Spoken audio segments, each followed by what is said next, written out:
കഴിഞ്ഞ വർഷം വാലന്റൈൻസ് ദിനത്തിലായിരുന്നു പ്രമുഖനായ ദക്ഷിണാഫ്രിക്കൻ അത്ലറ്റ് പിസ്റ്റോറിയസിന്റെ വെടിയേറ്റ് തന്റെ കാമുകി റീവ സ്റ്റീൻകാംപ് കൊല്ലപ്പെടുന്നത്.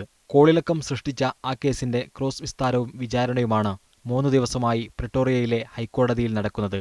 3ാം ദിവസമായ ഇന്നലെയാണ് കോടതി വികാരനിർഭരമായ നിമിഷങ്ങൾക്ക് സാക്ഷിയായത്.